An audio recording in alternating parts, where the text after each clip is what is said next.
मासिक धर्म एक ऐसा विषय जिस पर या तो मौन है या फिर अधूरी और गलत धारणाएं बन गई हैं। लेकिन क्या आपने कभी शास्त्रों से पूछा, शास्त्रों में क्या कहा गया, ये जानने का प्रयास किया कि स्त्री के इस प्राकृतिक काल के बाद शुद्धि का वास्तविक अर्थ क्या है? क्या शुद्धि का मतलब अपवित्र होना है या फिर यह देह, मन और ऊर्जा के संतुलन का एक संस्कार है? आइए आज शास्त्रों की दृष्टि से मासिक धर्म के बाद के शुद्धि विधान को प्रमाण, अर्थ और सहज व्याख्या सहित समझते हैं। रजस्वला अवस्था का शास्त्रीय दृष्टिकोण। यह श्लोक मनुस्मृति से है। रजस्वला तुया नात्री त्रिरात्रम स्यात् विवर्जिता चतुर्थे हनि शुद्धा स्यात् स्नात्वा शुद्धेन वारिणा। इसका अर्थ है जो स्त्री रजस्वला होती है वह 3 रात्रियों तक विशिष्ट नियमों में रहती है, यानी संपूर्ण संयम के साथ रहती है। चतुर्थ दिन शुद्ध जल से स्नान करने पर वह शुद्ध मानी जाती है। यहाँ विवर्जिता शब्द का अर्थ त्यागी हुई नहीं है बल्कि विश्राम में स्थित है, यानी उस अवस्था में स्त्री को विश्राम की आवश्यकता होती है। इसलिए शास्त्र यह स्वीकार करते हैं कि रजस्वला अवस्था में स्त्री की ऊर्जा का अंतर्मुखी काल होता है। इस समय उसे विश्राम, शांति और संरक्षण चाहिए, न कि दोषारोपण या विवर्जित के एकदम उसको परिवार से अलग थलग कर दिया जाए, उसको त्याग दिया जाए। अवधि पूर्ण होने पर स्नान के माध्यम से वह शुद्ध हो जाती है और वह फिर जैसे उसका जीवन चल रहा था उस जीवन में वह वापस लौट आती है। अब दूसरा श्लोक भी मनुस्मृति से ही है। अद्भिर्गात्राणि शुद्ध्यन्ति मनः सत्येन शुद्ध्यति विद्या शुद्ध्यते बुद्धिरात्मा ज्ञानात् तपः फलात्।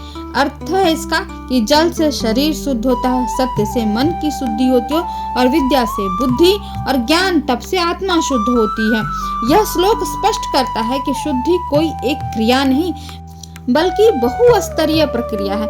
मासिक धर्म के बाद शुद्धि का अर्थ शरीर की स्वच्छता, मन की स्थिरता और स्वयं के प्रति करुणा, ईश्वर के प्रति भावना, यही सनातन दृष्टि है। अब शुद्धि की शास्त्रीय विधि क्या है?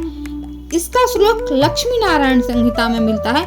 दिने चतुर्थ के स्नात्वा पतिम देवम ही सेवेत। इसका अर्थ है चतुर्थ दिन स्नान करके स्त्री देव कार्य एवं गृह कार्य में प्रवृत्त हो जाती है।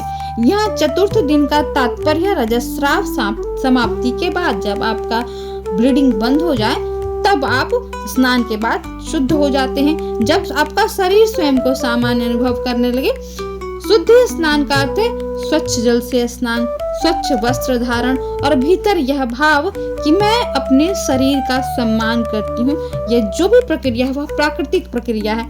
शास्त्र कहीं भी कठोरता नहीं सिखाते हैं, वे सहजता और संतुलन सिखाते हैं। स्नान के बाद के आवश्यक आचार क्या है?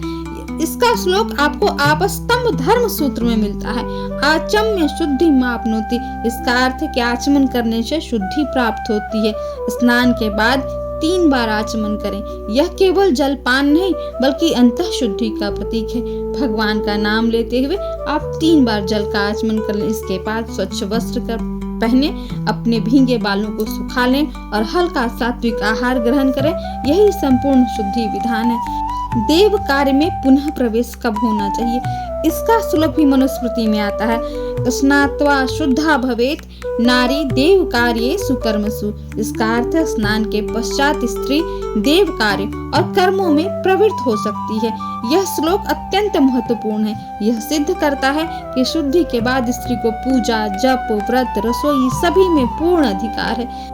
सनातन धर्म स्त्री को कभी अपवित्र नहीं ठहराता, वह उसे संस्कारों में पुनः सशक्त करता है, पुनः प्रवृत्त करता है।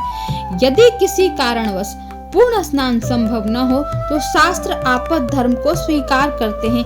आप उस परिस्थिति में स्वच्छ जल से हाथ, पैर, मुख धो लीजिए, वस्त्र परिवर्तन कर लीजिए और मन में शुद्धि का भाव धारण कीजिए। और आज के समय में स्वास्थ्य, स्वच्छता और चिकित्सीय सलाह धर्म के विरुद्ध नहीं बल्कि धर्म के पूरक हैं।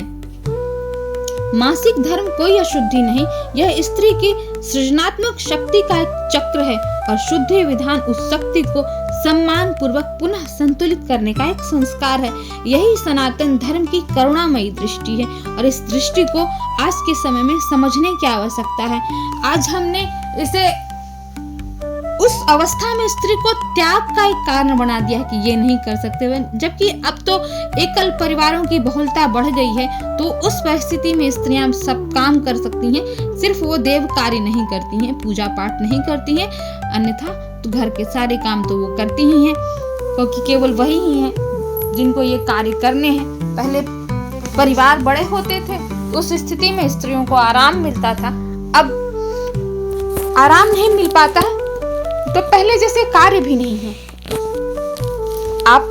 हमने अपनी दादी नानी को जैसे करते हुए देखा, जो कार्य करते हुए देखे, वैसे कार्य अब नहीं है। तो इस अवस्था में आप अपने शरीर को आराम दें, अपनी इस प्राकृतिक अवस्था का सम्मान कीजिए और कोई भी भारी भरकम काम नहीं कीजिए। देव कार्य और पितृ कार्य इत्यादि से बचिए इस समय में। बाकी तो सामान्य जीवन आप जी रहे हैं वैसे जी सकते हैं, इसमें कोई शास्त्रीय बाधा नहीं है। वीडियो अच्छा लगे तो हमारे चैनल को सब्सक्राइब कीजिएगा। इस संबंध में कोई प्रश्न हो तो वह प्रश्न आप पूछिएगा, हम आपका उत्तर लेकर जरूर आएंगे उस प्रश्न का। और चैनल को सब्सक्राइब कीजिए, वीडियो को लाइक कीजिए, शेयर कीजिए, कमेंट कीजिए। आप सबके साथ और सहयोग के लिए आप सबका बहुत बहुत धन्यवाद। और आप कमेंट करेंगे, प्रश्न करेंगे तो हमें और भी अच्छा लगेगा।